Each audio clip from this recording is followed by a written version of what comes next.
क्या जाट समाज की नाराजगी राजस्थान में लोकसभा चुनावों के बाद में अब हरियाणा के विधानसभा चुनाव में भी देखने को मिलेगी? दरअसल जिस तरह से एग्जिट पोल के नतीजे सामने आए हैं, उसमें से तो कुछ ऐसा ही प्रतीत होता है। दरअसल जितने भी एग्जिट पोल के परिणाम सामने आए हैं, उसमें ज्यादातर में भाजपा को पिछड़ता हुआ बताया गया है।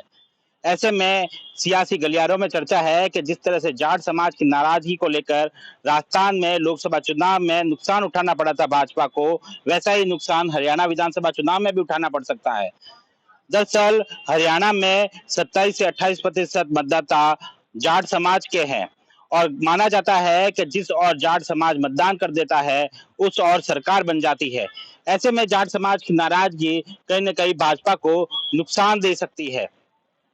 सियासी गलियारों में चर्चा है कि राजस्थान में जिस तरह से 25 सीटों में से 11 सीटें भाजपा के हाथ से निकल गई, ऐसा ही हरियाणा विधानसभा चुनाव में भी इसी तरह के रुझान देखने को मिल सकते हैं। दरअसल जिस तरह से एग्जिट पोल के नतीजे आए हैं और हरियाणा विधानसभा चुनाव के अंतिम चरण के चुनाव अब हो चुके हैं, परिणामों का इंतजार किया जा रहा है और एग्जिट पोल के नतीजों के बाद में सियासी गलियारों में इस बात की चर्चा तेज हो गई कि क्या जाट समाज अब भाजपा के साथ नहीं है। दरअसल हालांकि अब परिणामों के बाद में स्थिति साफ हो पाएगी, लेकिन जिस तरह से चर्चाएं तेज हो चुकी है और कांग्रेस ने जिस तरह से प्रचार किया है, ऐसा माना जा रहा है कि फिर से हरियाणा में भाजपा सरकार बनाने से दूर नजर आ रही है। दरअसल कांग्रेस ने अपने सभी दिग्गज जाट नेताओं को हरियाणा विधानसभा चुनाव में प्रचार के लिए भेजा था। राहुल कसवा जो कि कभी भाजपा में हुआ करते थे, लोकसभा चुनाव में भाजपा ने टिकट काटा तो कांग्रेस का दामन थामा, कांग्रेस ने टिकट दिया, विश्वास जताया तो विश्वास तोड़ा भी नहीं और चूरू के लोकसभा क्षेत्र से उन्होंने जीत हासिल की।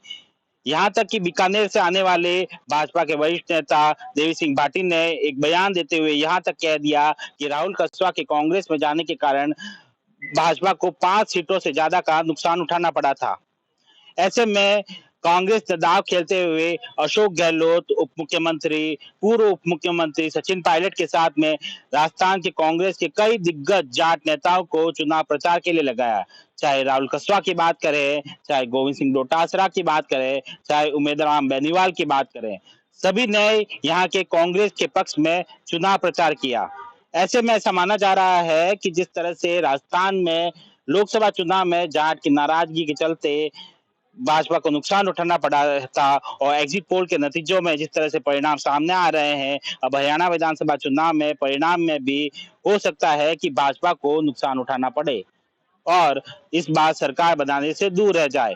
हालांकि अब परिणाम आने के बाद में ही स्थिति साफ हो पाएगी। सुमित देवड़ा, टीवी 9, राजस्थान।